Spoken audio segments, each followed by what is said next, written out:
यही ममता बनर्जी बीजेपी की सरकार में रेलवे मंत्री थी। आज टीएमसी के लोग ओवैसी पर उंगली उठाते हैं। ममता बनर्जी के घर को असदुद्दीन ओवैसी नहीं गया, मगर आप ममता बनर्जी को वोट देते गए तो ममता बनर्जी के घर को बीजेपी का प्रधानमंत्री गया। बताओ, आप हमको गाली देती है। ममता बनर्जी आज कहती है कि वो मुस्लिम बहनों की बहन हो। ममता बनर्जी क्या इशरत जहां, बिल्किस बानो, जकिया जाफरी आपकी बहन नहीं थी क्या? मैं ये कहना चाहूंगा कि बंगाल के मुस्लिम अकलियत से बहुत नाइंसाफी की गई। लोग ये आपको बोलते हैं कि सेकुलरिज्म का साथ दो, यकीनन सेकुलरिज्म का साथ दीजिए, मगर ये तो बता दीजिए, क्या ये बात सच नहीं है कि जब पंडित नेहरू इस देश के प्रधानमंत्री थे तो 1960 के दशक में 40,000 के करीब इसी बंगाल के मुसलमानों को यहां से नोटिस दी गई या इनको डिपोर्ट कर दिया गया। इस पर कोई बात नहीं करता। 1962 में, दिसंबर 1962 में मोहम्मद मुस्तफा सल्लल्लाहु अलैहि वसल्लम का मुक़द्दस कश्मीर में चोरी हो गया। पूरे देश में दंगा फसाद हुआ। ये जो सेकुलरिज्म की दुहाई देने वाले हैं इतने बेशरम है कि ये बता नहीं सकते कि 8 लाख मुसलमानों को मौजूदा बंगाल से ईस्ट पाकिस्तान जब नहीं बना था, मौजूदा बांग्लादेश में ढकेल दिया गया। बताओ, उस वक्त ये सेकुलरिज्म का नाम लेने वाले, क्या तुम अंधे हो गए थे? क्या तुम बहरे हो गए थे? इतनी बड़ी तादाद में लोगों को ढकेल दिया गया।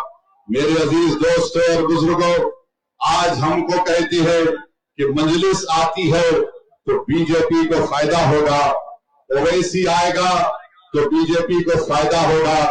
मैं टीएमसी के लोगों को और ममता बनर्जी को बताना चाह रहा हूं, 26 साल पहले 1998 में यहीं से ममता बनर्जी ने बीजेपी से अलायंस करके दुमदुम पार्लियामेंट की कॉन्स्टिट्यूंसी से बीजेपी के कैंडिडेट को एमपी बनाया।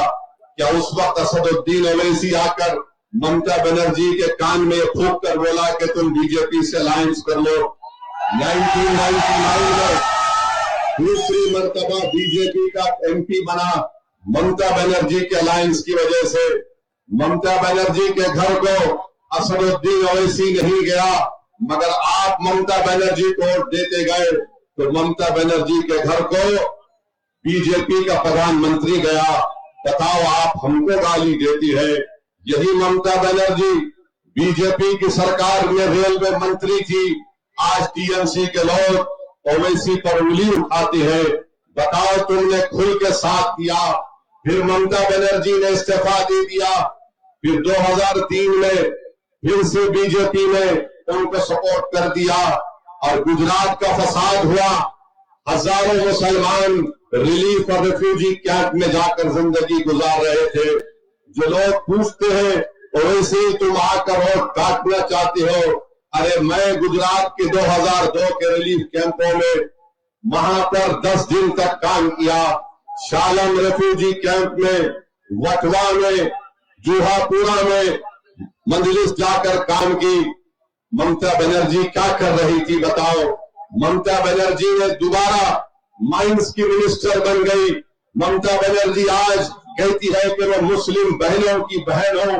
ममता बनर्जी क्या इशरत जहां, बिल्किस बानो, जकिया जाफरी आपकी बहन नहीं थी क्या? गुजरात में वहां पर रेप किया गया कई लोगों को, मगर ममता बनर्जी को और टीएमसी को याद नहीं आया।